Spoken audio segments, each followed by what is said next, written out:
Merci Stéphane, merci Dorian aussi pour l'invitation. J'aime bien ce lieu parce que je le trouve sympa, il est déjà un peu à l'écart, donc ça permet de se concentrer sur ce dont on a besoin. Et puis les événements auxquels j'ai assisté ici étaient souvent de grande qualité, je vais essayer d'être dans cette filiation. Donc merci pour l'invitation.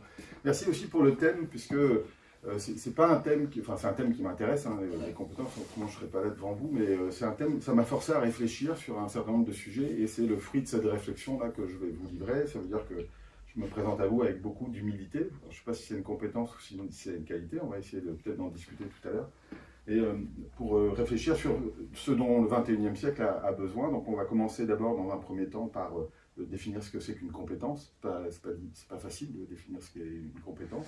Quelle est la différence avec les qualités? Quels sont les différents points sur lesquels il est intéressant de se concentrer? Puis après, je vous proposerai quelque chose de très subjectif qui est un top 10 des compétences du XXIe siècle, tel que je le pense, avec la notion, le terme de compétence qui est associé, mais aussi comment est-ce qu'on peut peut-être les améliorer, les faire évoluer à travers le temps, parce que ça c'est un sujet, une fois qu'on sait l'objectif, encore faut-il pouvoir y parvenir, et puis on finira, c'est un teasing pour que vous restiez jusqu'à la fin, ou le plus longtemps possible, on terminera par un jeu, je ne vous en dis pas plus, pour l'instant ça sera en lien avec une des compétences. Qui je suis pour me présenter devant vous, toujours difficile de se présenter, parce que quand on ne connaît pas les gens, ils vont retenir un certain nombre de points. On peut se présenter par les études qu'on a faites, c'est souvent ce qui se passe, hein, ou le parcours professionnel qui a été le sien. Je veux dire plusieurs choses sur moi. La première, c'est que je suis un supporter du Stade brestois et que donc ça m'amène à aimer Brest aussi par cet intermédiaire. Je suis issu d'une famille qui vient de Plouerneau, et je pense que les origines, c'est un des éléments qui ensuite va peut-être entraîner des qualités et des compétences spécifiques, parce qu'on va insister sur certains points plutôt que d'autres. Donc moi, c'est les rochers de la côte nord, et puis la rive droite de Brest, donc des endroits qui sont à la fois empreints de beaucoup de nostalgie pour moi, puis aussi de qualités qui sont intrinsèques. Le deuxième point, c'est que je suis aujourd'hui enseignant dans une école d'ingénieurs sur Brest, qui s'appelle l'ISEN, qui est une école d'ingénieurs qui forme donc des jeunes, dont Eva qui est ici aujourd'hui, autour des métiers du numérique, et puis de manière plus générale autour de métiers transversaux qui vont toucher le numérique. Je suis responsable du département Humanité, donc qui est le département qu'on appelle aussi formation humaine, économique et sociale, et qui va former les jeunes de la première à la 5e année sur un certain nombre de points, à la fois des connaissances, donc ça ce sont les savoirs, ça va avoir son importance tout à l'heure, et puis une manière d'être aussi, qui vont peut-être aller vers le domaine des compétences. Un petit mot sur un point peut-être qui est essentiel, c'est que je n'ai pas toujours été enseignant. Ça fait aujourd'hui 15 ans à peu près que je le suis presque à temps plein, désormais totalement à temps plein, mais ça n'a pas toujours été le cas au départ de ma carrière d'enseignant. Et avant, j'ai été journaliste. Et assez récemment, la fin de semaine dernière, j'évoquais ce point-là avec quelqu'un qui était en face de moi et qui me dit c'est pas tout à fait la même chose quand même. Et alors, pendant longtemps, j'ai pu penser aussi que ce n'était pas forcément la même chose, mais dans la réalité, si on regarde bien et si on décompose bien ces métiers, le métier de journaliste, c'est d'aller à un endroit, moi j'étais journaliste de presse écrite, c'est d'aller à un endroit auquel les gens ne peuvent pas aller, les lecteurs du journal, d'en faire référence, donc d'écrire, d'utiliser un média, un canal de transmission, et puis de s'adresser à un public, en l'occurrence les lecteurs du Télégramme, Ouest France ou la Tribune, pour lesquels j'ai pu travailler. Et si on regarde bien, si on décompose le métier d'enseignant, c'est transmettre des savoirs et des manières d'être. Okay, ce n'est pas tout à fait la même chose que l'information, mais c'est quand même transmettre quelque chose par l'intermédiaire d'un canal qui n'est plus l'écrit, qui n'est plus nécessairement l'écrit ou un article, mais qui va être un propos, un cours qui va être donné, ou des documents qui vont être mis à disposition, à destination d'un public qui n'est plus le lecteur, mais qui va être l'enseignant. Et on retrouve bien ces trois éléments-là d'émission, de transmission et de réception de la part des personnes. Et donc finalement, les compétences que j'ai pu acquérir dans le métier de journaliste, la capacité de synthèse par exemple qui était associée, ou la manière de pouvoir prononcer les choses de la façon la plus intéressante possible, ou la plus vulgarisée, on les retrouve également dans le métier d'enseignant, si bien que je fais le même métier, en tout cas j'agis sur les mêmes compétences, même si ce n'est pas au même endroit, et je pense que c'est quelque chose qu'on doit garder en tête. Si on s'intéresse au mot compétence, c'est quelque chose qui est très difficile à définir. Alors, il y a des définitions spécifiques, on va y revenir dessus. La première définition qu'on retrouve dans le dictionnaire, c'est l'aptitude d'une autorité à effectuer certains actes. Quelque chose d'assez juridique. Les synonymes, c'est autorité, pouvoir, qualité, ressort. Bon, ce n'est pas ce qui nous intéresse aujourd'hui, ce n'est pas un cours de droit auquel vous allez assister ou une présentation de ce type. Deuxième élément de définition dans le dictionnaire, c'est l'aptitude d'une juridiction à instruire et à juger une affaire. C'est toujours pas ce qui nous intéresse, c'est toujours pas un élément, une conférence sur le droit. Puis la troisième définition qu'on trouve dans le dictionnaire, dans le Larousse, c'est la capacité reconnue en telle ou telle matière, en raison de connaissances possédées, et qui donne le droit d'en juger. Avoir des compétences en physique, les synonymes, c'est l'aptitude, la qualification, le savoir et la science. Bon, déjà, là, on s'en rapproche, on touche à la définition de la compétence, sans pour autant qu'on sache véritablement ce que c'est. C'est une définition qui reste un peu imprécise. Parce que peut-être que la compétence, elle s'exprime que quand on donne des exemples de compétences qui y sont associées. On va le voir tout à l'heure.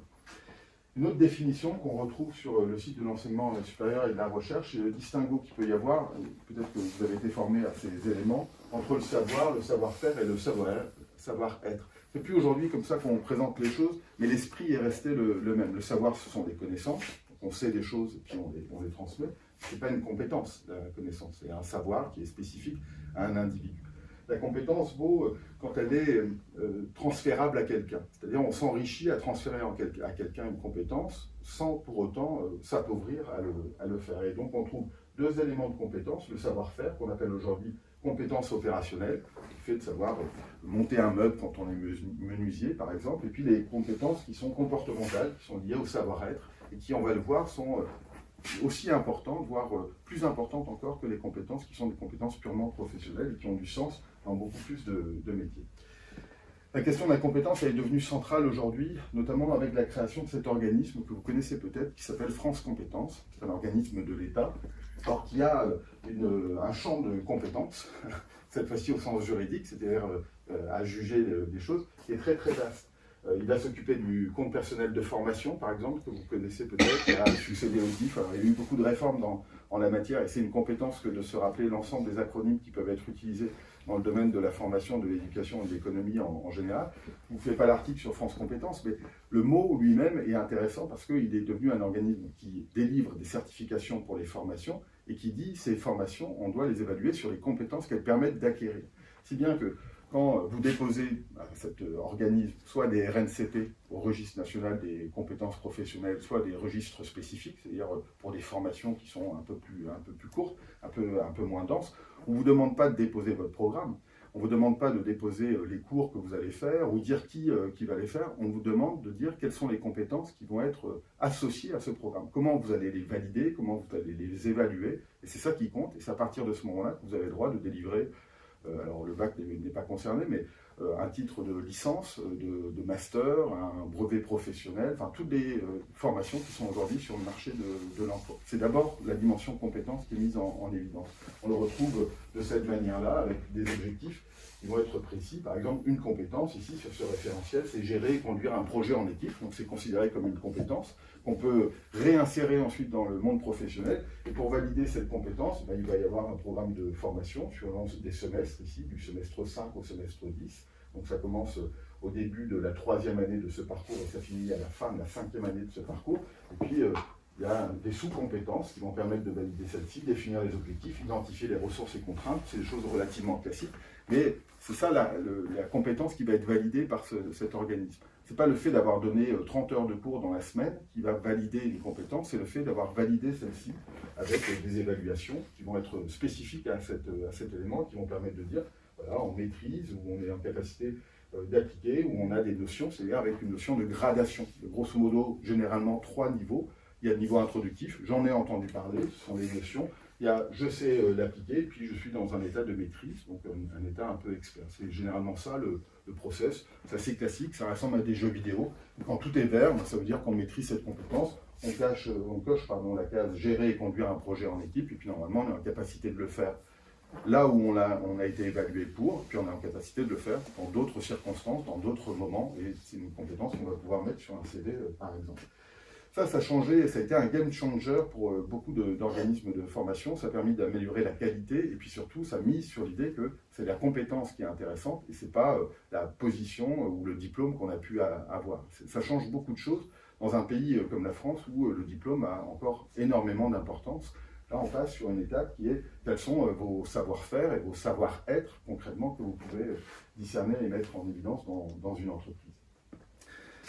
Vous vous rappelez, tout à l'heure, on a parlé de savoir-faire et on a parlé de savoir-être. C'est ce qu'on retrouve en anglais dans 2 mots dont vous avez déjà entendu. On va y rajouter un 3e, nous, en plus, que sont les hard skills et les soft skills. Je vais plutôt parler des compétences douces, donc des compétences dites comportementales ou humaines dans cette présentation, parce que c'est ce qui me semble être celles qui ont une plus grande durée de vie.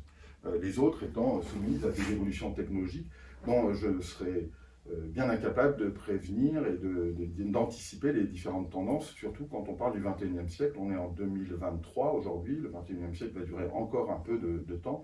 Vraisemblablement, je ne le verrai pas, la fin, donc je ne sais pas si ce que je vais dire ici sera réel et confirmé par les faits, mais ça nous représente une telle évolution. C'est un peu comme comparer, dire en 1950 quelles sont les compétences associées au marché de l'emploi en 2023. C'est un exercice qui quand même promet quelques erreurs. Pour un point rapide sur les hard skills, c'est ce qui relève du savoir-faire, c'est-à-dire de compétences qui sont plutôt techniques, généralement. Alors ici, vous le voyez, elles sont très orientées sur l'informatique, parce que c'est le milieu dans lequel je travaille. On va retrouver des compétences sur le big data. Ce n'est pas quelque chose qu'on avait il y a encore 20 ans ou 25 ans. En tout cas, ce n'était pas mis en évidence de cette façon-là. C'est aujourd'hui le cas parce qu'on est en capacité de pouvoir collecter des données, et puis pouvoir les transmettre et pouvoir les valoriser par la suite. On va avoir des compétences dans le domaine technologique, mais si on s'intéresse à la technologie ou ne serait-ce qu'à la programmation informatique, on voit bien que l'évolution est tellement rapide qu'il est difficile d'imaginer qu'après avoir validé une compétence dans ce domaine-là, un langage informatique par exemple, il y en a plus que de nombre de langues dans le monde. Il y a 6000 langues à peu près qui sont parlées dans le monde, il y a plus de langages informatiques que de langues humaines. Et donc si vous avez appris le basique dans les années 80, qui permettait de lancer les programmes informatiques, il est vraisemblable que cette compétence a été affirmée, c'était très intéressant pour vous, elle était maîtrisée peut-être à un niveau expert, mais qu'aujourd'hui, en 2023, on n'utilise plus ce langage informatique, et il y a comme ça des tendances qui existent dans le monde, et c'est datable des hard skills. Elles peuvent durer relativement longtemps, mais elles ont aussi une durée de vie qui va avec l'évolution technologique d'une société. Aujourd'hui, on parle beaucoup d'intelligence artificielle ou de cyber, par exemple, qui sont des thématiques d'activité dans lesquelles il y a nécessairement des compétences techniques qui sont associées. Certaines, d'ailleurs, peuvent être réalisées de plus en plus par les ordinateurs. Vous aviez eu ici, à Station P, une conférence extrêmement intéressante sur le sujet des IA génératives, notamment en lien avec à la fois les données et puis la manière dont on peut les traiter par Cyril Cardeveau il y a quelques semaines de ça.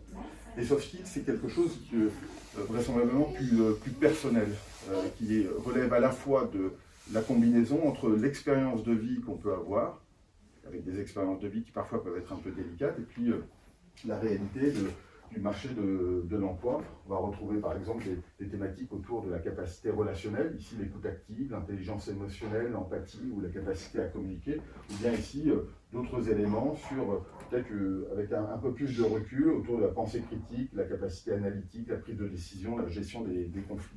Ça, ces éléments-là sont intéressants. Pourquoi? Parce qu'ils vont permettre finalement l'adaptabilité qui est nécessaire. Alors, l'adaptabilité, je ne sais pas si on peut dire que c'est une compétence ou si c'est une qualité. On en parlait tout à l'heure avec une des personnes qui est dans la salle. C'est vraisemblablement à la frontière entre les deux, et c'est le principe quasiment de tous les soft skills. C'est-à-dire qu'on peut réinsérer dans le monde professionnel, parce qu'on parle du monde professionnel ici et pas de la vie personnelle, mais on peut réinsérer dans le monde professionnel des compétences qu'on a pu acquérir dans sa cuisine ou en éduquant ses enfants.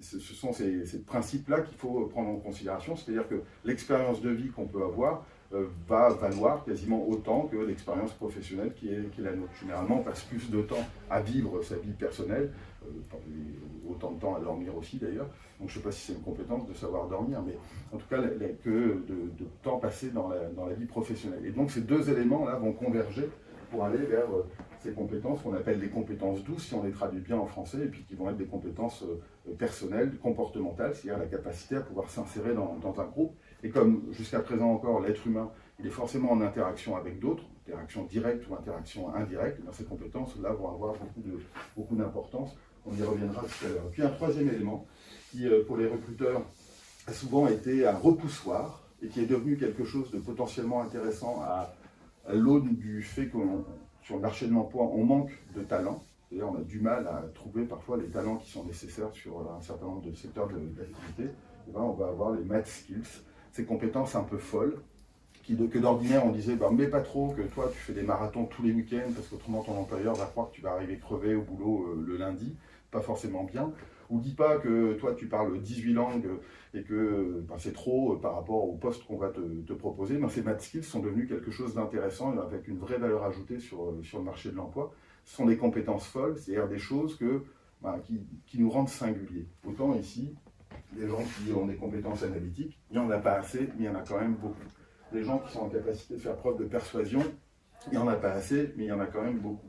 Autant les compétences math skills nous singularisent sur le marché de l'emploi. Ce sont des choses que tout le monde ne fait pas parce qu'on ne peut pas être à la fois bon en marathon et s'entraîner toutes les semaines et aussi savoir nager en eau vive pendant 25 km et puis parler 42 langues, écrire des bouquins sur la technologie, mais aussi des romans policiers, ou bien sa capacité de pouvoir peindre la quasi-totalité de sa semaine. Donc c'est forcément singulier, c'est un peu plus réduit, et parce que c'est plus réduit, c'est aussi potentiellement plus de valeur. Donc pendant longtemps, ces compétences étaient un peu à prendre avec beaucoup de prudence. Le fait de dire, je sais pas, moi je sais éduquer des enfants, j'en ai 18, ça pouvait être un élément un peu perturbateur pour le recruteur. Ces compétences maintenant deviennent quelque chose de singularisant, et potentiellement permettre d'aller trouver un personnage qui va être libre, certes, mais qui va aussi avoir des passions dans l'existence, c'est-à-dire qui va avoir des moteurs, et ça, les gens qui ont des moteurs, c'est souvent des gens qui vont un peu plus loin que les autres. Vous en avez peut-être ici des choses que vous savez faire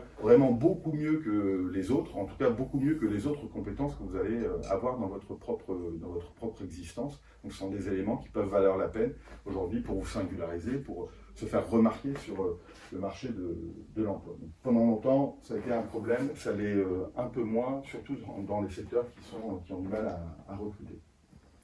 Un premier point, la présentation est faite comme ça pour à la fois proposer des choses qui sont structurantes et puis le fruit des réflexions que cela amène.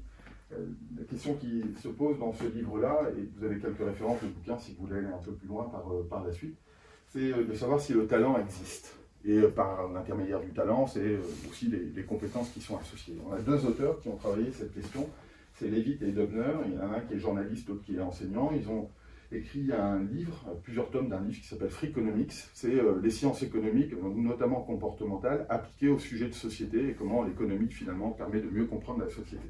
Dans un des chapitres de leur bouquin, ils se posent la question de savoir si le talent existe. C'est-à-dire si on peut dire qu'il y a des gens qui sont talentueux. Et si c'est le cas, on va répondre oui, il y a des gens qui sont talentueux, et il y en a dans cette salle sûrement. Et quels sont les éléments qui permettent de définir le talent de quelqu'un, et donc les compétences, les super compétences que cette personne peut avoir. Je commence à dire qu'il y a souvent cette notion de don. Alors, c'est des Américains en plus, donc tout ce qui concerne l'inné, tout ce qui vient d'une autorité supérieure est un élément qui va être important pour eux. Donc on peut avoir un don pour quelque chose. C'est sûr que faire du basket quand on mesure 2,56 m, c'est peut-être un peu plus simple que si on fait 1,60 m. Donc il y a la question du don. Mais ils réfléchissent à cet élément et ils disent c'est pas suffisant. Tous les gens qui font 2 mètres ne sont pas bons au basket. Okay, donc il doit y avoir quelque chose d'autre. Ils prennent des exemples. Alors eux, on est dans les années 2000, donc ils prennent l'exemple de Michael Jordan dans le domaine du basket. Nous, on pourrait prendre l'exemple de Tony Parker ou bien de ce joueur qui est parti jouer du côté des États-Unis et qui semble très bon à peine 21 ans. J'ai du mal à prononcer son nom, donc je ne m'y risquerai pas. Et ils regardent, que font ces personnes-là? En plus du don, en plus du fait d'être agile, en plus du fait d'être grand ou d'être mobile, mais ça, il y a plein de gens, on l'a dit, qui le sont. Quelles sont les raisons qui font que ces personnes ont du talent véritablement et deviennent meilleures que les autres? Et deux éléments apparaissent, c'est l'acceptation des feedbacks, c'est-à-dire que même pour quelqu'un qui est super bon, la capacité à pouvoir dire ou écouter ou entendre ce que quelqu'un est en train de lui dire, son entraîneur, et deuxièmement, la question de l'entraînement. C'est-à-dire qu'il ne suffit pas d'avoir un don, il faut être en capacité de pouvoir persévérer et chercher à s'améliorer. Puis il ne s'agit pas uniquement de penser qu'on a raison, mais d'accepter les feedbacks qui peuvent y être associés. Ils prennent plusieurs exemples, notamment celui de Michel Platini. Vous connaissez peut-être, c'était un joueur de football plutôt bon, enfin un excellent joueur de football qui a marqué beaucoup de buts. Il avait peut-être un peu de mal à accepter les feedbacks, mais en tout cas en entraînement, il était super bon. C'est lui qui a inventé les murs en carton ou en bois pour s'entraîner à peu près les autres. Et donc Michel Platini est devenu bon parce qu'il était bon. Okay, il a été dans un bon spectre, notamment son père qui a été un élément fondamental pour lui. Puis surtout, il s'est entraîné plus que les autres. Et ça, quand on s'entraîne 2 heures de plus que les autres par jour pour tirer des coups francs, on est un peu meilleur que les autres pour marquer des buts sur coups francs. Tony Parker est un peu dans cette même logique-là, avec un peu plus d'acceptation des feedbacks. Tony Parker, c'est un joueur de basket, on le voit notamment dans un documentaire qui s'appelle Intérieur Sport, qui commence à dater maintenant, mais qui reprend bien un peu ce que fait Tony Parker. On est un jour de congé, les caméras sont là, peut-être sont-elles là parce que c'est un jour de congé ou l'inverse, on ne sait pas trop, mais en tout cas, elles sont là. Tous les autres joueurs sont partis se reposer, ils sont partis dans leur famille, et puis on a Tony Parker qui arrive dans son clubhouse, de son club de basket. Il arrive et puis il a 2 entraîneurs avec lui, il va s'entraîner au coup franc. Le coup franc, c'est une sorte de penalty au basket. On prend le ballon et puis on est seul face au but, au panier de basket. Il va s'entraîner à changer son geste. C'est-à-dire c'est un grand joueur déjà à l'époque. Il marque beaucoup de buts, il a beaucoup de rebonds, enfin, c'est vraiment considéré comme un grand joueur. Mais il va faire en sorte, essayer de faire en sorte de passer un stade, c'est-à-dire d'aller à un niveau encore plus important que le sien, quitte à changer son geste naturel. Il a 2 entraîneurs avec lui, qui pendant 1 heure et demie ce jour-là, vont lui dire comment positionner son bras, comment positionner ses jambes. Je ne suis pas trop tiré au basket, mais ça fait quelque chose comme ça. Et pour qu'il soit le plus efficace possible. Et il va faire ça en acceptant, lui, le meilleur joueur du monde, que quelqu'un lui dise à côté, non, tu ne devrais pas tirer comme ça. Essaye de changer l'angle de ton geste pour pouvoir parvenir à ça. Tiger Woods a fait la même chose. Il s'est arrêté quasiment pendant plusieurs mois pour changer le swing qui était le sien au golf pour aller plus loin. Il était déjà le golfeur qui allait le plus loin au niveau du départ. Je ne sais pas combien c'est beaucoup, mais c'est 180 mètres. Enfin, c'est vraiment une distance très très importante. Il est le meilleur à ça, mais il décide de dire je suis prêt à sacrifier 6 mois, 1 an de mon existence pour pouvoir aller encore le plus loin. Donc il y a la question du don qui est essentielle. Si on est grand, c'est mieux pour le basket. Si on est vif, c'est mieux pour d'autres sports ou dans d'autres secteurs d'activité. Mais il faut aussi accepter les feedbacks. Que quelqu'un vous dise, bon, là, tu devrais peut-être faire de cette manière-là, et puis accepter de s'entraîner un peu plus fort que les autres. Michael Jordan était aussi un de ces éléments, et ainsi de suite pour la plupart des joueurs. Voilà pour l'aparté. La démarche compétence, on l'a dit tout à l'heure avec France Compétences, c'est un élément, c'est quelque chose de très administratif. Okay, on remplit des cases, et puis on dit les compétences qui y sont associées, mais ça ne vaut la peine que si c'est évalué, et que si c'est pris en considération dans une vision un peu plus globale. La démarche compétence, il faut la mesurer, mais surtout en mesurer la progressivité, c'est-à-dire la capacité qu'il y a à pouvoir augmenter la compétence et le niveau que l'on peut avoir dans ce domaine-là. Donc on verra, c'est peut-être là où le bas blesse, c'est difficile parfois de mesurer l'évolution de sa compétence dans le temps, et on est parfois mauvais juge sur l'évaluation et l'évolution de sa compétence dans le temps. Donc, si on en vient au sujet de la thématique de ce matin, quelles compétences pour le XXIe siècle, c'est une question difficile. Merci de l'avoir posée. C'était vraiment un point de réflexion important, et je vais essayer à la fois de dire celles qui semblent évidentes et aussi en introduire quelques-unes qui sont plutôt de mon cru et toujours teasing. C'est un des éléments du jeu de tout à l'heure. Pourquoi c'est une question difficile?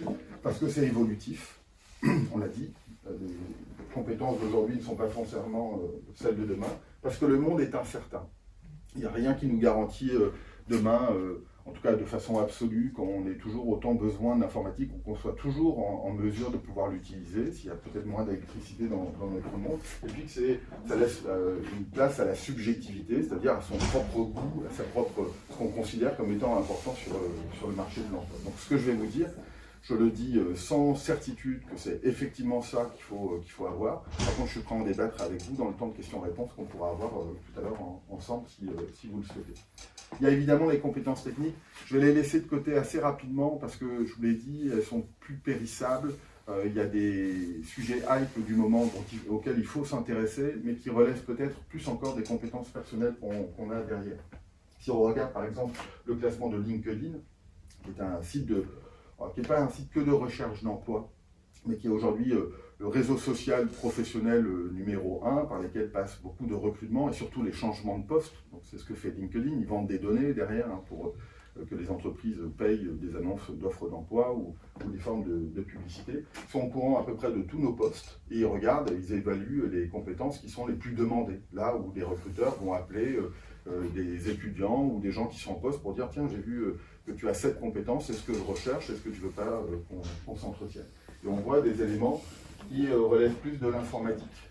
Aujourd'hui, vous avez ici le développement informatique, les bases de données, on a Python qui est un langage, Java qui est un autre langage, JavaScript aussi, l'analyse de data, le cloud computing, c'est-à-dire l'informatique dans les nuages de façon un peu virtuelle pour nous, mais pas forcément virtuelle de façon classique, puisqu'il faut avoir des serveurs, etc.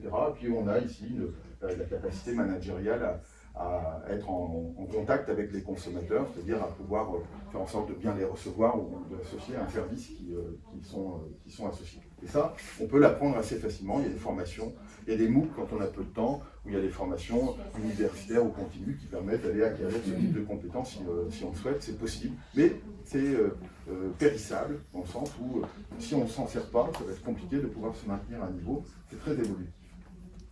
Et si on en vient aux compétences personnelles, qui me semblent plus importantes parce que plus durables, à la fois plus friables, parce qu'il est difficile de les évaluer de façon objective, c'est un peu plus complexe, hein, la capacité, on va le voir tout à l'heure, la pensée créative, comment est-ce qu'on l'évalue, c'est potentiellement un peu plus compliqué.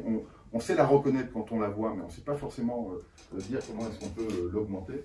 On va aller donc dans ce top 10 des compétences. C'est un top 10 des compétences qui n'est pas par ordre croissant d'importance. La 10e n'est pas moins importante que la 5e, c'est un top 10, vous y trouverez et vous y ferez votre marché. La première compétence, me semble-t-il, c'est de savoir, de connaître ses compétences d'aujourd'hui et de demain, c'est-à-dire de savoir faire le bilan de ses propres compétences, de savoir là où on est bon et de là où on est un peu moins bon et de là où on doit évoluer. Ce n'est pas un exercice facile de se regarder soi-même et de dire voilà, je suis bon dans ça. Et soit parce que l'éducation qu'on a pu recevoir dit qu'il ne faut pas se vanter, il ne faut pas être vaniteux, ce n'est pas une qualité que recherchent les parents chez leurs enfants généralement, c'est pas ton vaniteux, sois un peu moins orgueilleux. Et pour autant, il faut être en capacité de pouvoir dire, voilà ce que je sais bien faire, je suis bon dans cette partie-là, j'ai un niveau qui est un niveau supérieur à la moyenne ou très important par rapport au métier que je recherche, et puis il y a d'autres éléments que je n'ai pas et sur lesquels je ne suis pas bon, sur lesquels il faut que je progresse.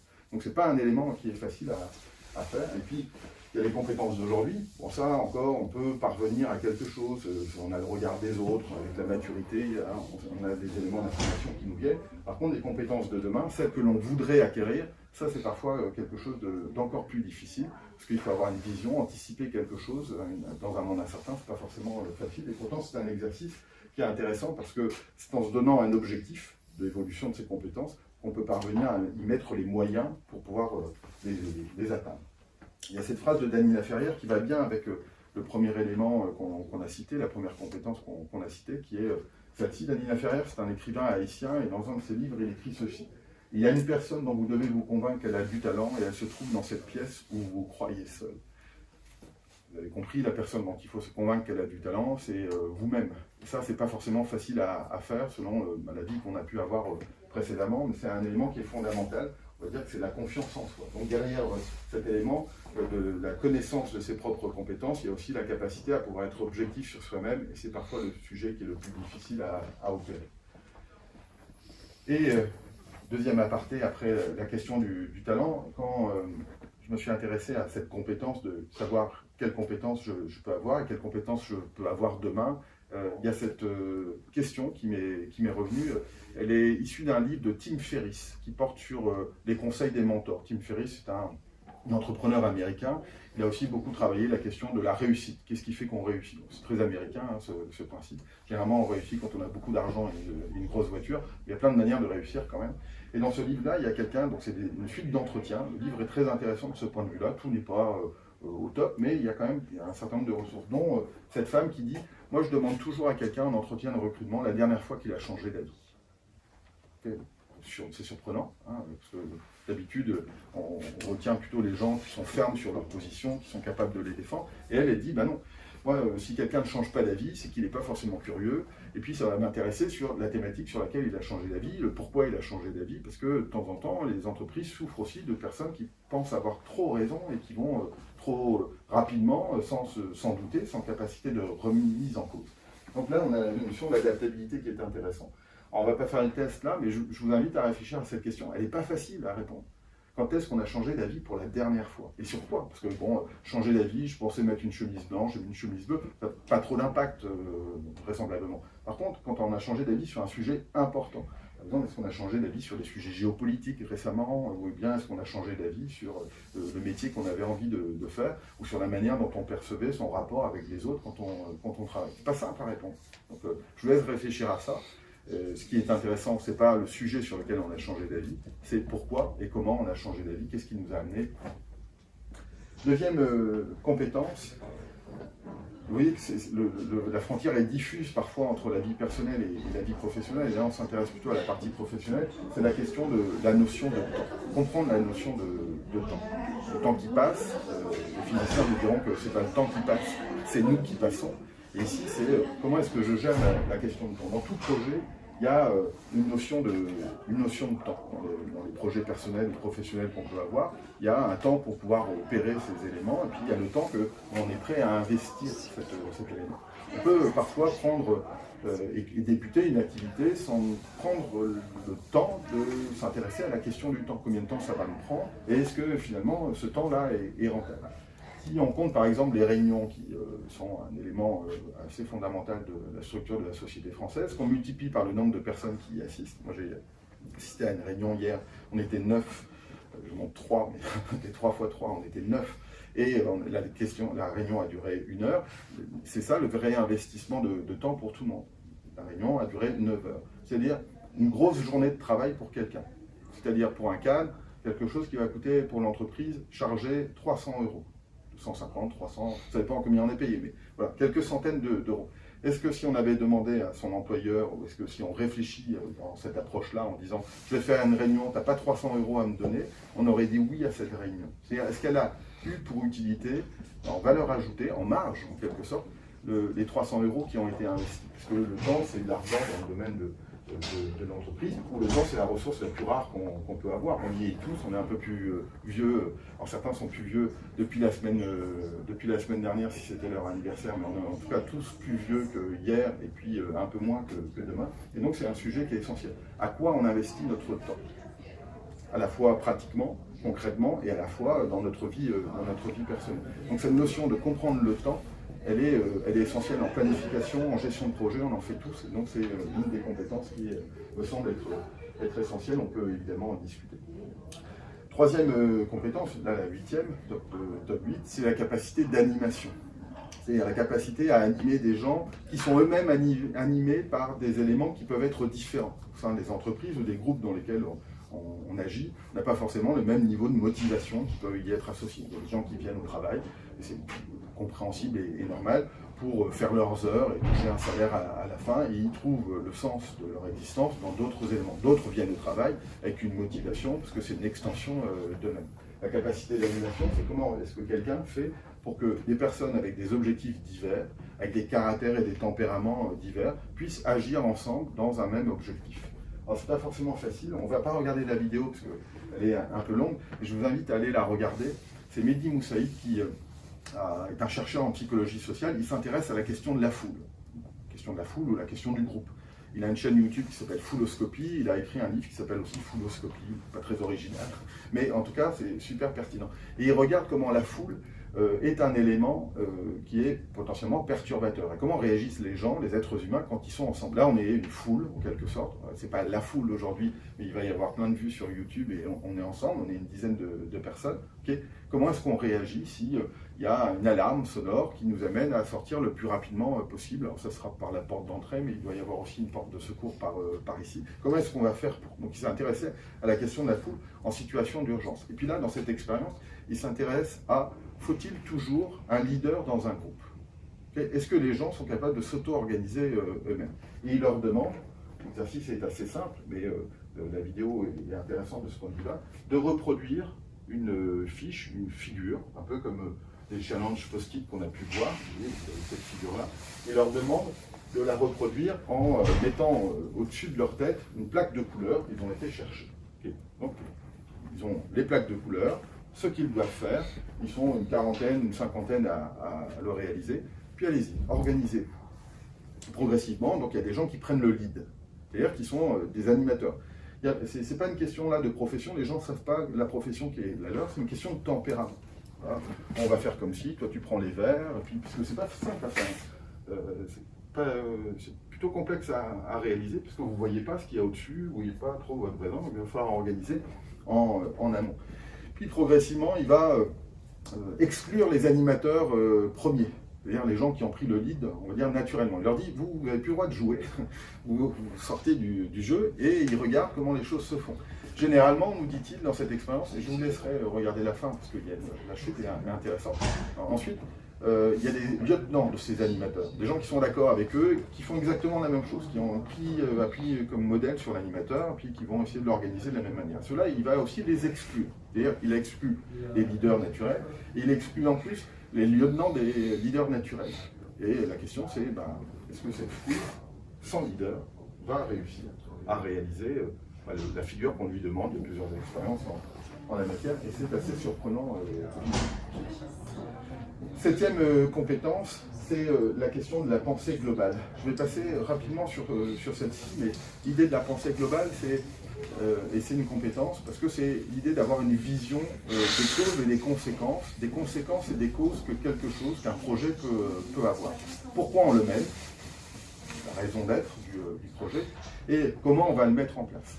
À tout projet, il y a des conséquences qui peuvent être sociales, et des conséquences qui peuvent être économiques, qui peuvent être financières, c'est pas tout à fait la même chose, qui peuvent être managériales. Donc c'est comment est-ce qu'on fait quand on a un projet à mener pour avoir une sorte de plan qui s'éclaire dans son esprit, pour savoir à la fois comment est-ce qu'on mène le projet, mais surtout dans quel cadre il va s'interférer. Il y a des gens qui sont en capacité, qui ont cette pensée globale immédiate, quasiment de façon naturelle, mais là, on a la possibilité de pouvoir s'entraîner à ça, en structurant, ce qu'on va voir tout à l'heure avec la pensée analytique qu'on retrouve ici.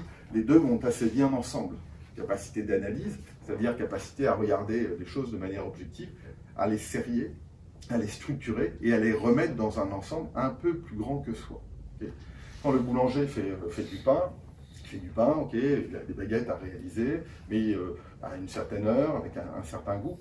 Mais il le fait globalement pour que sa structure fonctionne bien. Il le fait aussi peut-être de manière globale pour que les gens mangent mieux, en tout cas ne soient pas mis en danger par le fait de manger ces baguettes. Donc dans tout métier, il y a une pensée globale. Qu'est-ce qui fait que l'on fait ce que l'on fait et comment les petites choses du quotidien peuvent se rassembler dans un puzzle ou dans un jeu qui se structurerait, une tour qui monterait pour atteindre ces objectifs.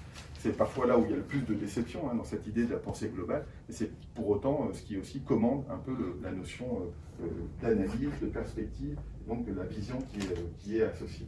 La capacité analytique, c'est une capacité de donner des priorités. Alors c'est un lien avec le temps, c'est un lien avec la vision globale, et dans la pensée analytique, il y a des gens qui le font assez naturellement. On dit que c'est les mères de famille les meilleurs du point de vue de la pensée analytique, parce que il faut gérer un certain nombre de priorités qui existent.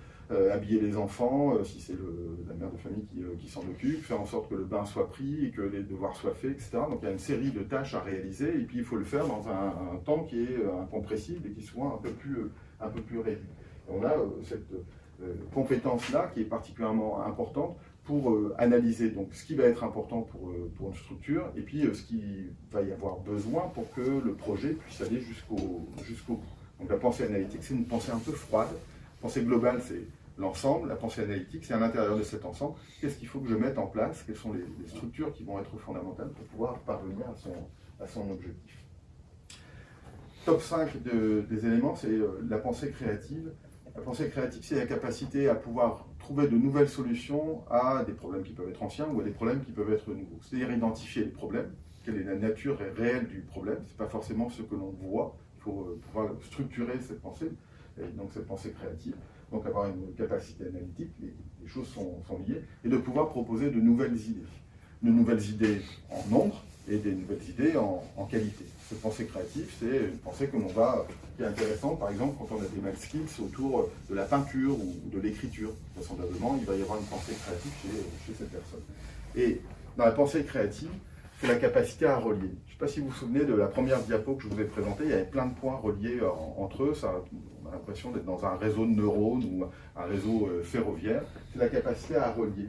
Et ce que De Bono évoque, Édouard De Bono, qui est un penseur de la créativité, c'est la notion de pensée latérale. C'est-à-dire de ne pas forcément penser de la manière dont on a l'habitude de faire, donc avec un objectif très précis, mais de s'intéresser à ce qu'il y a autour, et donc de manière latérale, avec une pensée qui peut être divergente ou convergente. Les plus grands créatifs ont généralement une pensée divergente, c'est-à-dire ouvrent les chakras pour aller s'intéresser à plein de choses. Picasso, par exemple, c'est la légende en tout cas, va dans un magasin, aperçoit un vélo rouillé quelque part, et puis se dit, tiens, voilà, ça va pouvoir faire une sculpture, et je vais en faire des têtes de taureaux. Vous connaissez peut-être cette sculpture de Picasso, où il va reprendre des guidons et les forger de telle façon à ce que ça ressemble à des têtes de taureaux, qui sont bien dans la culture espagnole de l'époque. Bon, là où nous, on aurait vu un vieux vélo rouillé, il faut faire attention au tétanos, etc. Tiens, il faut que je me refasse vacciner, ça fait 10 ans déjà, je vais le foutre à la poubelle. Picasso voit, lui, une potentialité que, évidemment, sa pensée créative l'amène à faire. Donc c'est la capacité à relier les choses. Et on dit, c'est Albert Einstein qui... la phrase est peut-être apocryphe, hein, on ne sait pas s'il l'a dit, mais ça fait bien citer Albert Einstein dans des présentations, que la créativité, c'est l'intelligence qui s'amuse. Donc quelqu'un de créatif, alors ça va être quelqu'un qui est intelligent, mais c'est aussi quelqu'un qui s'amuse et qui s'amuse à être dans un élément qui invite à beaucoup de nouveautés. Dans la créativité, tout n'est pas utile, mais en tout cas c'est intéressant. Aux problèmes d'aujourd'hui, il faut vraisemblablement des réponses qui sont nouvelles. Tous les créateurs d'entreprises, tous les entrepreneurs ou les intrapreneurs, c'est ceux qui mènent des projets, sont confrontés à cet élément-là et doivent faire preuve de créativité. Alors la créativité, c'est pas forcément prendre une feuille blanche et puis gribouiller, même si gribouiller, c'est aussi être attentif. Je ne le citerai pas dans les compétences, mais la capacité qu'on peut avoir à donner son attention à un projet, à une structure, à un problème, est quelque chose qui est à la fois problématique aujourd'hui, parce qu'on est tous confrontés à plein d'interruptions de notre temps de travail. Et ceux qui ont la capacité de se concentrer relèvent d'une grande qualité humaine. La créativité s'établit mieux sous contrainte. Si je vous disais, par exemple, avec votre feuille, madame, écrivez ce que vous voulez, vous seriez confronté à une vraie difficulté. Qu'est-ce que je vais dire? C'est compliqué, mais combien de lignes, etc. Et donc, la créativité s'établit bien sous la contrainte. C'est écrivez une page. Et puis, commencez par la phrase « Il était une fois Plougastel ». Et hop, déjà, les idées peuvent commencer à émaner. Donc, la créativité, c'est quelque chose qui s'établit sous une forme de contrainte. Pas trop de contraintes. Si on empêche de bouger, on ne va pas pouvoir lever la main pour pouvoir écrire, mais suffisamment de contraintes pour qu'il puisse y avoir une délimitation de sa créativité. Picasso, il trouve avec le vélo rouillé une sculpture possible, parce que c'est un sculpteur, c'est un peintre, c'est un artiste. D'autres auraient pu trouver d'autres éléments. On le retrouve ici, par exemple, avec des découvertes qui sont un peu liées au hasard, mais qui sont liées aussi à la recherche que la personne pouvait avoir. C'est la découverte du velcro, par exemple. Le velcro, vous savez, peut-être que vous en avez, la possibilité de pouvoir, avec un matériau spécifique, attacher deux choses en même temps avec une certaine force. Ça a permis, par exemple, aux scolaires français de ne plus avoir besoin de lasser leurs chaussures, mais le velcro, et puis ça permet la chaussure en tant que telle. On le retrouve sur des vestes aussi, ou un certain nombre de produits qui visent à lier les choses ensemble. Donc le velcro, c'est une découverte par hasard de quelqu'un qui va dans les Alpes, qui promène son chien, et puis à un moment donné, ce chien, il revient, et puis le propriétaire du chien se dit, tiens, il y a quelque chose dans le poil du chien, c'est une sorte de fleur. Il a du mal à le retirer, il va se dire, mais ça me rappelle que moi je cherche quelque chose qui pourrait être intéressant de ce point de vue-là. Il regarde au microscope et il voit que dans cette plante, il y a des crochets, des mini-crochets, de multiples mini-crochets qui vont se retenir dans le poil du chien, et il va inventer le velcro de cette manière-là. Ou bien le Shinkansen. Le Shinkansen, c'est l'équivalent du TGV au Japon. Donc c'est un train à grande vitesse, les Japonais sont très en avance de ce point de vue-là depuis longtemps. Il y a beaucoup de tunnels au Japon, parce que c'est un pays vallonné, vous vous rappelez, les éruptions, les volcans, etc. Enfin, il y a beaucoup de tunnels. Et donc le train, il passe par des tunnels assez fréquemment, et à la sortie du tunnel, il fait du bruit, et il sort, et donc c'est un peu comme le bouchon d'une bouteille qui saute, il fait un peu plus de bruit quand il sort. Et ça, c'est gênant pour les habitants qui sont à côté. Et donc, un des ingénieurs de ce projet, parce que les Japonais sont très respectueux de la notion des autres, donc faire du bruit, gêner les gens, c'est pas bien. Donc, comment on va faire pour pouvoir résoudre ce problème de bruit? C'est un de ces ingénieurs qui est pêcheur et ornithologue, donc il s'intéresse beaucoup aux animaux et aux oiseaux en particulier. Et puis, il se rend compte qu'on a ici un oiseau qui plonge, c'est le martin pêcheur, il plonge dans l'eau, et puis c'est bizarre, il fait beaucoup moins de bruit que les autres. Et quand il plonge, parce que c'est son principe, hein, il peut chasser les poissons de cette manière-là. S'il faisait beaucoup de bruit, les poissons seraient au courant avant qu'il arrive. Il arrive à pêcher de cette manière-là. Est-ce qu'il n'y a pas un élément qui peut être intéressant ici? Pourquoi est-ce qu'il fait moins de bruit? Et en l'occurrence, c'est son bec très effilé qui va faire qu'il va rentrer dans l'eau en faisant moins de bruit qu'un oiseau qui aurait un bec plus court ou un bec plus gros. Et regardez la forme du Shinkansen qui va ensuite être mise en place et qui, alors bon, il faut avoir beaucoup d'imagination, et vous êtes devenu très créatif pour y voir quelque chose qui ressemble un peu au bec de cet oiseau. Et donc, grâce à cette mutation, ils vont changer un peu la forme de leur train à grande vitesse. Ils vont faire beaucoup moins de bruit au sortir des tunnels. Donc il y a parfois ici quelque chose qui relève du hasard, mais ce n'est pas vraiment un hasard parce que ça suppose de passer de voir à regarder. Et nous, on a tous vu des oiseaux qui font ça, on a tous vu peut-être ce type de plantes dans la nature, mais on ne les avait pas regardées de telle façon parce que ce n'était pas notre problématique. On ne les avait pas regardées d'un point de vue opérationnel, comment est-ce qu'on peut s'en servir au quotidien. Donc c'est peut-être une des leçons du pouvoir créatif, c'est de passer de voir à regarder. Alors, il y a plein de manières de pouvoir augmenter sa compétence sur le pouvoir créatif. Ici, par exemple, ça peut être de relier. On a dit que créer c'est relier des choses qui n'ont pas forcément à voir entre elles. Ça, c'est un exercice qu'on pourrait faire ensemble. Le temps passe, donc on le laissera, mais 5 photos, 5 images, on peut les prendre dans n'importe quel ordre. Vous devez raconter une histoire. Cette histoire, c'est la présentation d'une série, d'un titre, d'un article de journal, enfin ce que vous souhaitez. Et puis vous pitchez ensuite le projet. Donc c'est un exercice que je vous amène à faire pour garder un peu de temps pour la surprise de tout à l'heure. Relier, c'est aussi s'amuser de temps en temps, assez régulièrement, à croiser des choses pour pouvoir trouver de nouvelles idées. Les nouvelles idées, c'est pas simplement en lisant des livres qui précisent comment les gens ont eu des idées, ou un livre où il y aurait une liste d'idées, parce que c'est forcément les idées des autres. Et donc ça peut être s'amuser à croiser des choses. On appelle ça le RAT dans le domaine de la créativité. Et on prend des mots un peu au hasard, et puis on essaie de voir ce que ça pourrait donner. Une vache et un trampoline, par exemple. Qu'est-ce que ça donne à votre avis? Il faut imaginer la vache, vous l'avez tous. Il faut imaginer le trampoline, et puis peut-être que la vache est sur le trampoline, en dessous le trampoline, ou à côté. Et si elle est dessus, qu'est-ce que ça peut donner? Une des réponses possibles, c'est le milkshake. Parce que, à force de rebondir, ça va fouetter un peu le lait, et ça peut faire du milkshake. Ça peut être autre chose, hein, peu importe. Et l'important, c'est d'avoir une réponse. Un avocat et un accident. Ça dépend si vous misez plus sur l'avocat ou si vous misez plus sur l'accident. Il y a 2 réponses possibles, enfin 2 réponses, il y a plein de possibles. Il y a 2 qui sont assez pertinentes. Le guacamole. Le guacamole, donc là c'est un avocat le fruit, et puis il y a un accident, il s'écrase, c'est ça comme ça que vous avez pensé, et puis ça donne quoi le guacamole? Ou alors vous êtes posé où je trouve de l'avocat dans le guacamole, et puis ça peut être aussi un constat. Et l'avocat, cette fois-ci, il a le métier qui est associé. Donc on peut faire des liens comme ça, s'amuser à essayer de trouver de nouvelles idées. Toutes ne sont pas bonnes, c'est pas grave. L'important, c'est d'abord d'avoir des idées, puis ensuite on en fait le tri, d'autant plus qu'on a une pensée analytique, une pensée globale, donc on est en capacité de trouver celle qui est la plus intéressante. On jouera tout à l'heure au Docteur Pilule. Docteur Pilule, c'est un jeu, c'est pas un jeu à boire, mais c'est un jeu qu'on fait en soirée, ça pourrait être, c'est un peu comme la belote, la crapette, le tarot, etc. Sauf que c'est un jeu qui va être d'une certaine façon créatif. Parmi ces connexions inattendues, on pourrait rester longtemps là-dessus, mais on a Bill Bowerman qui travaille pour Nike à l'époque, et puis il cherche à faire en sorte que, c'est un peu le cas pour des gens qui ont des tennis ou des chaussures de sport ici, le but généralement de ces chaussures, à la fois quand on fait du sport, mais au quotidien, c'est de faire en sorte que ces chaussures soient les plus légères possibles. C'est agréable quand c'est léger, et surtout quand ça amortit bien les chocs qui sont associés. Donc il est dans cette perspective-là, permanente. Comment est-ce que je peux faire pour faire ces meilleures chaussures pour que Nike soit la marque qu'on va devenir? On est dans les années 70 à peu près. Puis il est au petit déjeuner, et au petit déjeuner aux États-Unis, on mange un peu de tout. Et en l'occurrence, lui, on lui prépare une gaufre. Et il voit la pâte, un peu de pâte, devenir quelque chose d'assez dense, la gaufre qu'on retrouve classiquement.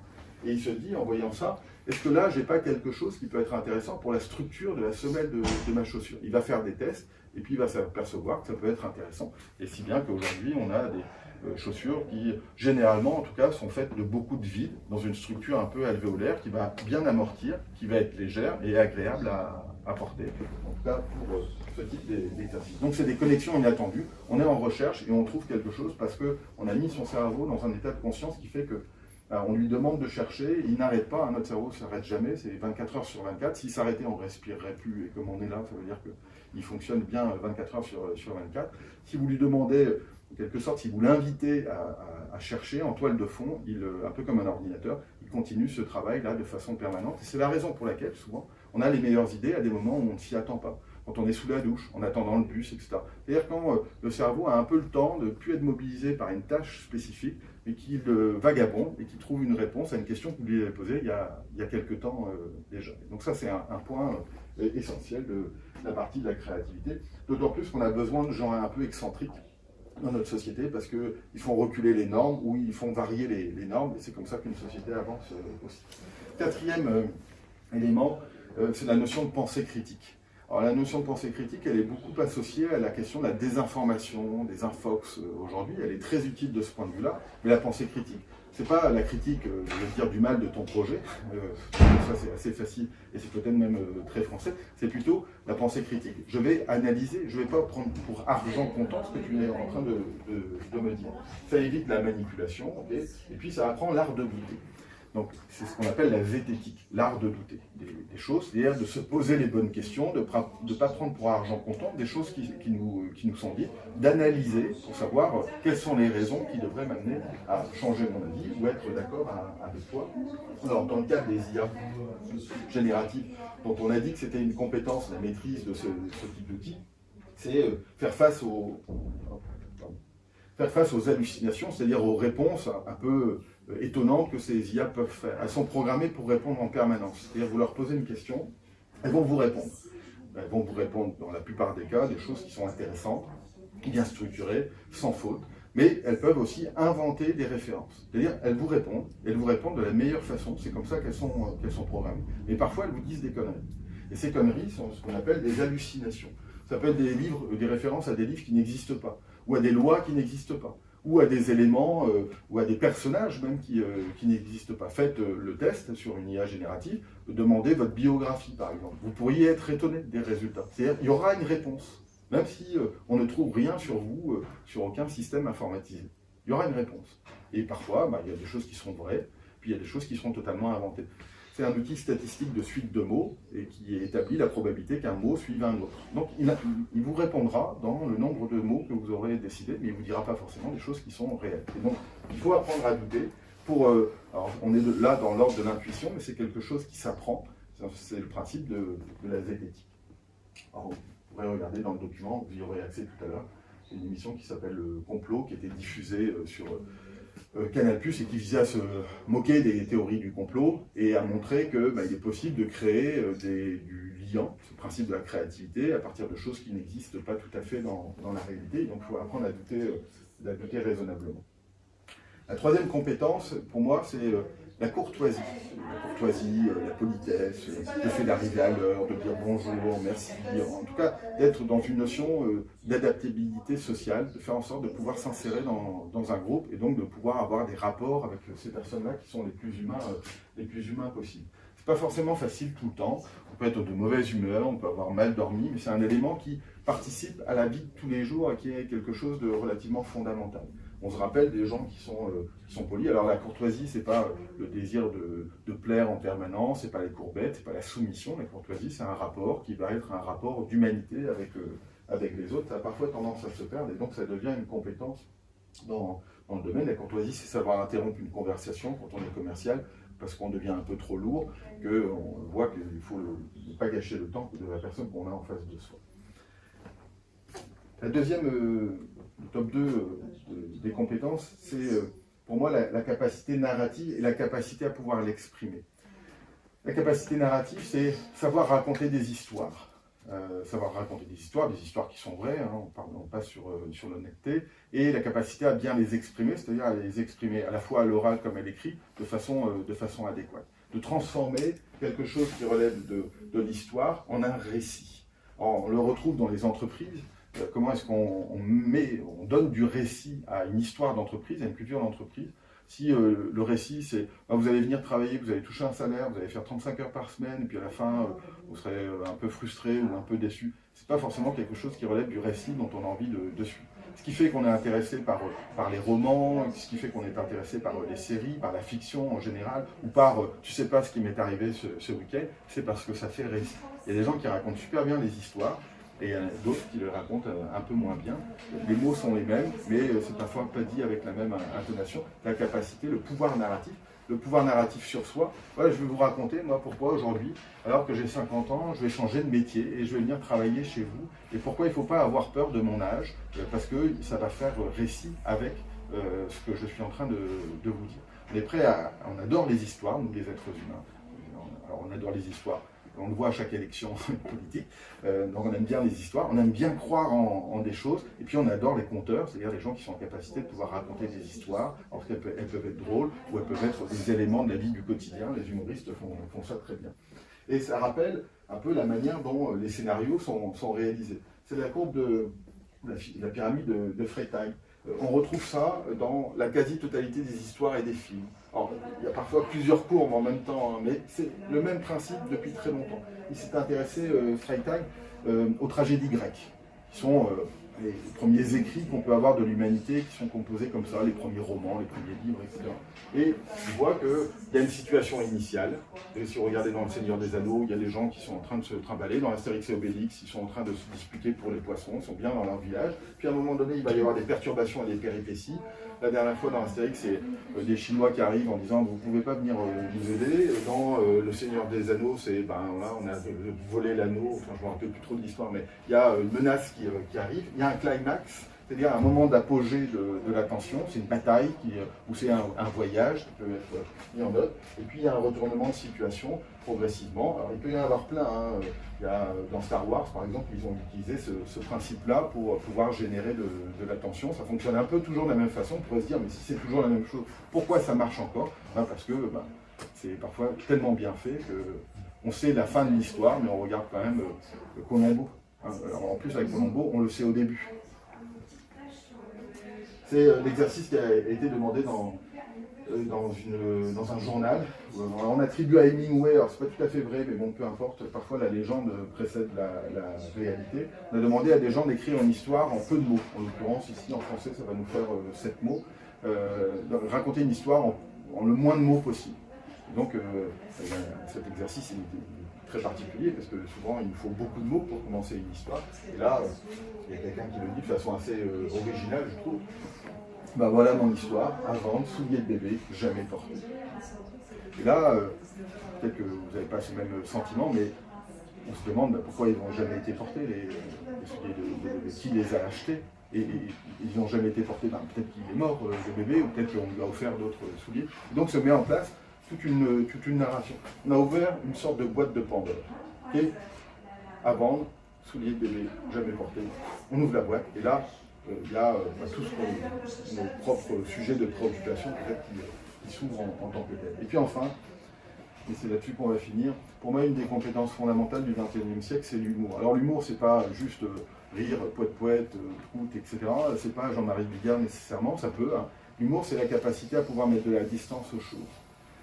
C'est la capacité à se moquer de soi-même, à l'autodérision parfois, parce qu'on peut aussi faire des erreurs. À sourire quand c'est possible, parce que ça permet d'apaiser un grand nombre de situations. Donc l'humour, c'est la capacité à pouvoir mettre de l'humain là où parfois il peut y avoir de la tension. Alors il y a plein de types d'humour, moi j'adore la phrase de Desproges qui est « si le chat n'est plus surmémé, c'est qu'elle est froide ». Je trouve que c'est un humour noir qui m'a beaucoup plu, c'est dans les années 80.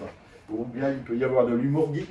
Il y a 10 types de personnes dans le monde, celles qui comprennent le langage binaire et les autres. Pourquoi? Parce que 2 s'écrit 1 et 0 dans le langage binaire. Donc là, les gens qui rigolent, c'est les gens qui connaissent un peu le langage binaire. C'est une manière de pouvoir définir qui le fait. Vous n'avez pas beaucoup rigolé, donc c'est peut-être que le langage binaire, c'est-à-dire la programmation de ce type-là, n'est pas de votre acabit, mais il y a plein de formes d'humour. Et ce qui peut-être préside un peu à tout ça, c'est la notion de curiosité, c'est-à-dire la capacité à s'émerveiller du moment qui vient. C'est pas facile à conserver, on est parfois pris par des soucis particuliers, par un peu de fatigue, mais s'émerveiller un peu comme un enfant, c'est peut-être la plus grande des compétences qu'on peut avoir pour apprendre, pour avoir une pensée globale, pour pouvoir faire du bien là où il n'y en a pas nécessairement. Cette curiosité, c'est ce que pour moi la macro-compétence qu'on peut avoir. On pourrait encore parler longtemps là-dessus, hein. Il y a des compétences qui sont macro, d'autres qui sont un peu micro, d'autres qui vont rester longtemps et d'autres un peu moins.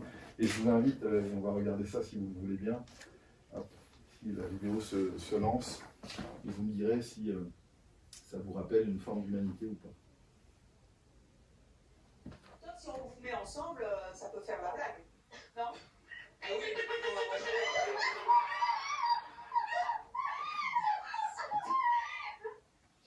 Vous êtes célibataire, c'est pas à cause de votre père? J'espère pas. Non.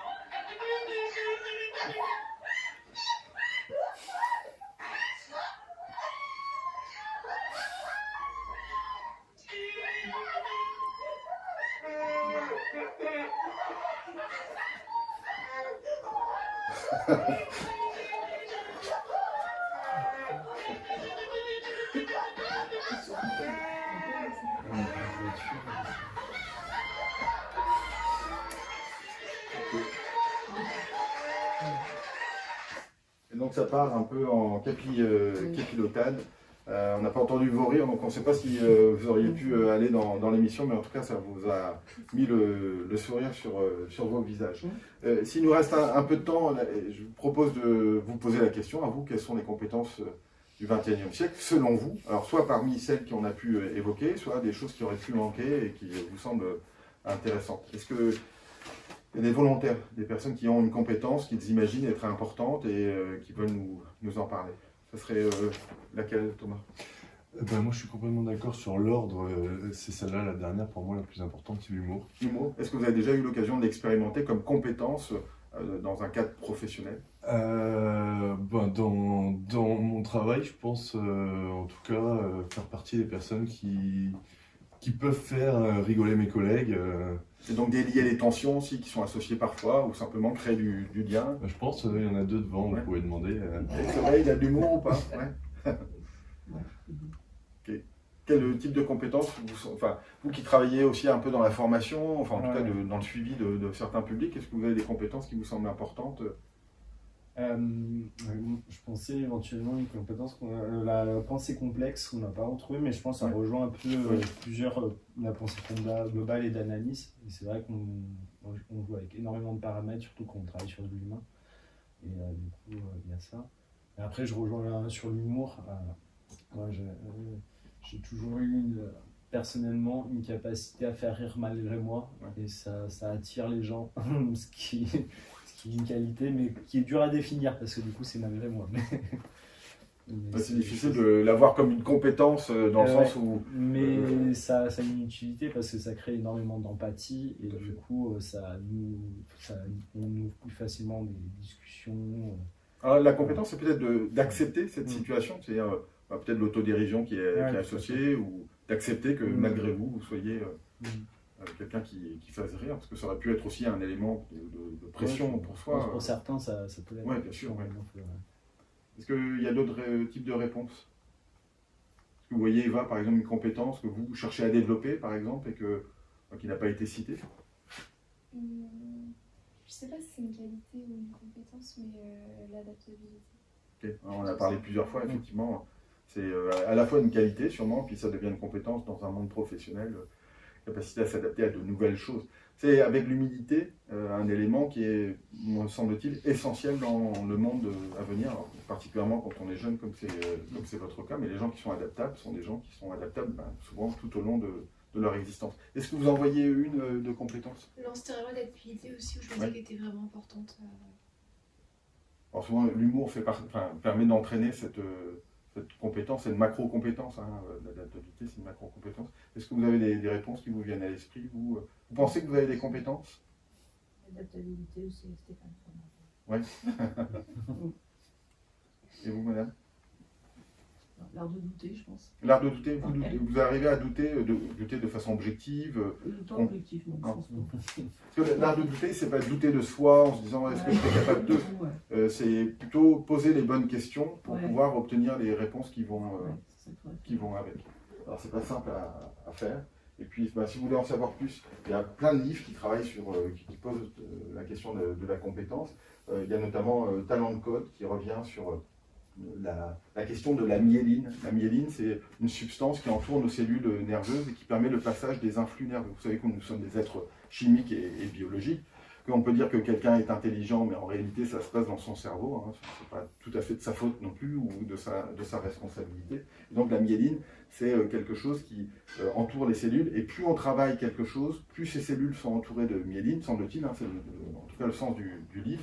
On ne peut pas en rajouter en mangeant quelque chose. Hein. C'est vraiment une substance qui est créée chimiquement dans le cerveau à force de faire quelque chose. Par exemple, à force de parler des langues, on entoure les cellules qui nous permettent de parler des langues et elles vont avoir des contacts nerveux qui vont être beaucoup plus rapides et donc qui vont les amener à créer plus de choses.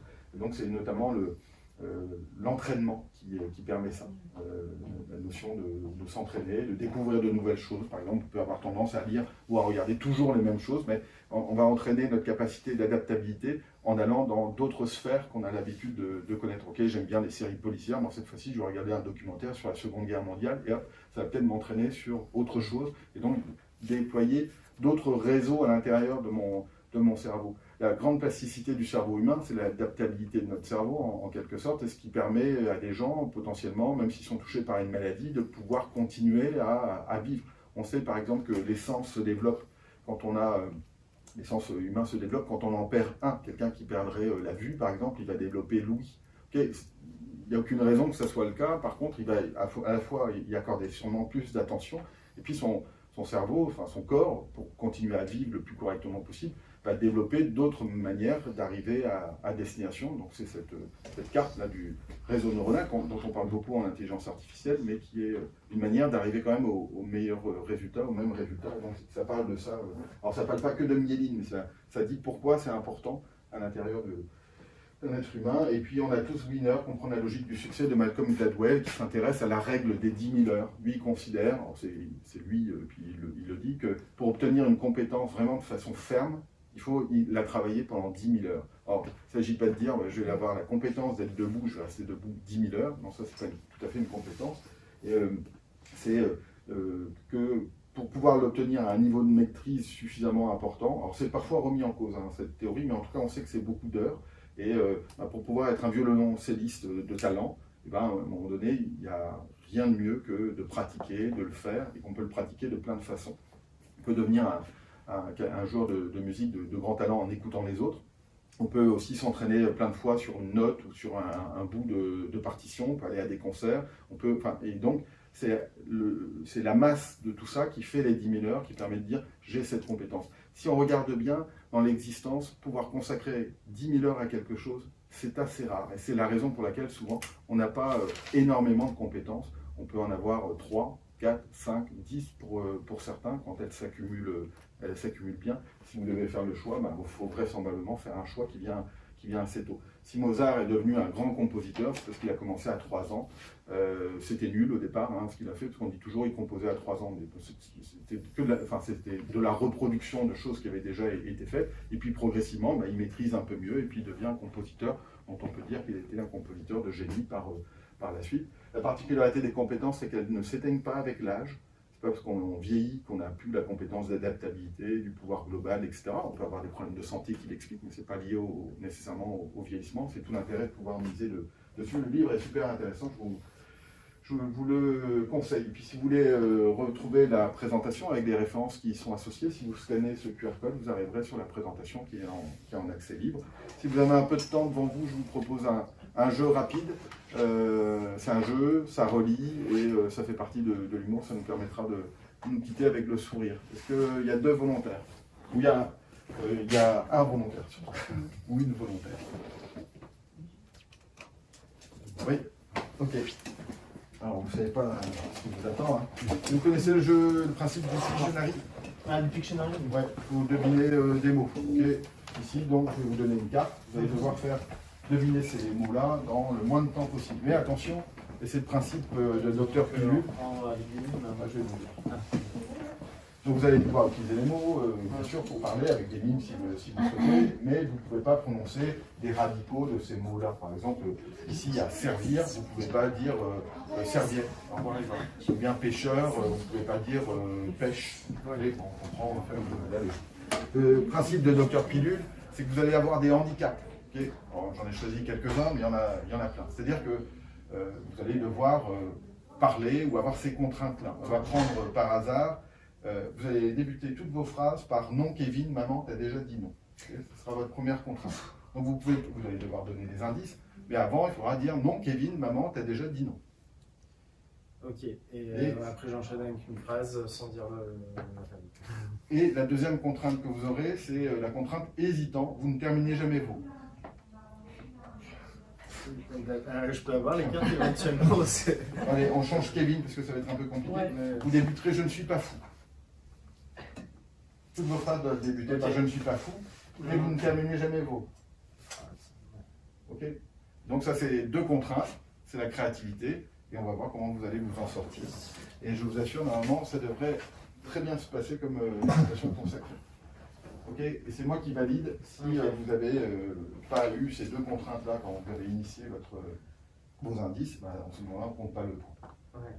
Ok. Vous avez le droit de le prendre dans n'importe quel ordre. Ok. Et là, vous avez des mots à deviner. Il n'y a pas d'expression, etc. C'est des mots, c'est des noms, c'est des verbes. D'accord. Donc, je ne suis pas fou. Je ne suis pas fou, pour avancer avec un vélo, il faut Pédaler. je ne suis pas fou si je mets mes mains dans la neige. Il me faut. Des Les gants. gants. Des grands. Les gants. Deux. Euh, Je ne suis pas fou. je ne suis pas fou pour ramasser la poussière. Il vaut mieux avoir un. Balai. Ah non, c'est pas, je me suis trompé totalement. Je vais faire un autre. Je ne suis pas fou. Dans un carré, il y a des. Non. Des côtés. Bonne réponse. Ah, du coup, je ne suis pas fou. Ça ne sert pas. Je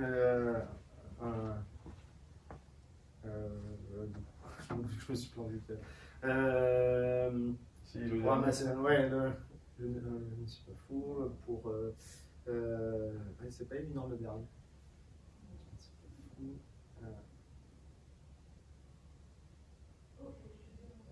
suis pas fou. Je le sèche. Pour lequel pour le mot, Le là. dernier. Non, le mot. Je ne suis pas fou pour ramasser la poussière, il faut. Une balayette. Balayette? Non, ouais. Mais le droit de dire après des d'accord. mots. Hein. Quand on n'est pas très loin, quand on est dans le même champ Un lexical. balai, un aspirateur. Non, il faut effectuer une action qui est. Balayer? Balayer. Ok, et enfin, le dernier. Et un peu plus compliqué. ouais, c'est un peu plus compliqué, mais c'est un peu plus. Mais je ne suis pas fou. Mais je ne suis pas fou. Quand j'ai oublié mon stylo, je demande à mon voisin de m'en. Ok, très bien, merci. Alors ça, c'est un bon jeu de icebreaker. C'est pas fait pour ça. Hein. Normalement, c'est un jeu de soirée, etc. C'est pour n'importe quel jeu de cartes. Mais c'est un bon jeu de icebreaker quand les gens ne se connaissent pas. Parce que déjà, bon là, je ne vous ai pas tout mis, mais vous avez d'autres cartes, hein, évidemment. Vous parlez la bouche grande ouverte. Montrez fièrement au joueur votre coude et toutes ses différentes fonctionnalités. Posez un objet sur la tête, il ne doit pas tomber. Vous balancez en permanence.